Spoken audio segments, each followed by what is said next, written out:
एकता में बल। एक बार की बात है, एक जंगल में एक हाथी रहा करता था जो कि बहुत ही दुष्ट था। वो जंगल के बाकी जानवरों को बहुत परेशान करता था। जंगल के सारे जानवर उससे बहुत परेशान रहने लगे थे, लेकिन वो उसका कुछ कर नहीं सकते थे क्योंकि हाथी आकार और ताकत दोनों में ही उनसे बहुत बड़ा था। एक दिन वो हाथी कहीं जा रहा था तो उसे रास्ते में एक पेड़ दिखा। उस पेड़ पर कुछ चिड़िया रहती थी तथा उनके घोंसले भी थे जिनमें उनके अंडे थे। इसके अलावा उस पेड़ पर और भी कई जानवर रहते थे जैसे कीड़े, मक्खी और गिलहरी आदि। उस पेड़ को देखकर हाथी ने उनसे शरारत करने की सोची। उसने अपनी सूंड से जोर जोर से पेड़ की टहनियों को हिलाना शुरू कर दिया। उस पेड़ पर रहने वाले सभी जानवर बहुत डर गए और उन्होंने जोर जोर से आवाजें निकालना शुरू कर दिया, लेकिन हाथी ने उनकी आवाज न सुनी। टहनियों को हिलाया जा रहा था। चिड़िया अपने घोंसले और अंडों को बचाने की कोशिश कर रही थी, लेकिन वो सिर्फ अपना घोंसला बचा पाई। उसके अंडे नीचे गिरकर टूट गए। ऐसे ही बाकी चिड़ियों के अंडे भी टूट गए।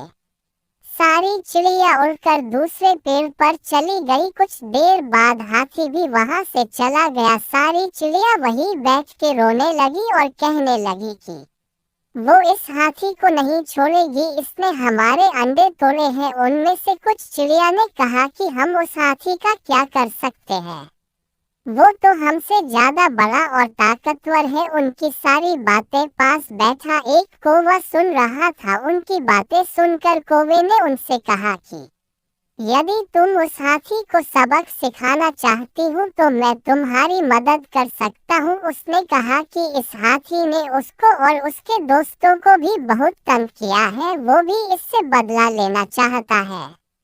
तब सभी चिड़ियों ने उससे कहा कि हम उसका क्या कर सकते हैं। तब कौवे ने कहा कि एकता में बल होता है, हम सब साथ मिलकर उससे सबक सिखा सकते हैं। कौवे ने कहा कि मेरा एक दोस्त मेढक भी है, हम उसकी मदद भी ले सकते हैं और हम कुछ और दोस्तों की मदद भी ले सकते हैं।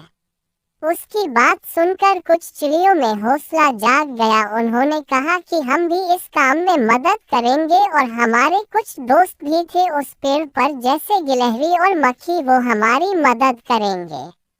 फिर वो सब जोश के साथ हाथी को सबक सिखाने के काम पर लग गए। उन सब ने एक प्लान बनाया और जब हाथी सो रहा था तो मक्खी और गिलहरी को उसके पास भेज दिया जिन्होंने उसकी नींद खराब कर दी। हाथी ने जैसे ही अपनी आंख खोली, कौवे ने अपने बाकी कौवे दोस्तों के साथ मिलकर हाथी की आंखें फोड़ दी, जिससे हाथी को कुछ भी दिखाई नहीं दे रहा था। वो इधर उधर भागने लगा। चिड़िया भी उसे चोंच मार के खाई की और भगाने लगी। हाथी खाई की और जा रहा था, तभी उसे आता देख मेढक जो वहां उसका इंतजार कर रहे वो आवाज निकालने लगे।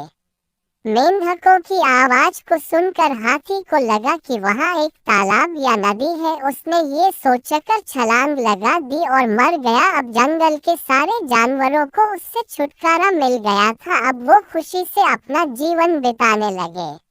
इस कहानी से हमें ये सीख मिलती है कि एकता में बल होता है। यदि हम सब एक साथ मिल जाए तो कोई भी काम बड़ा नहीं है। हम एक साथ बड़े से बड़े काम को आसानी से कर सकते हैं।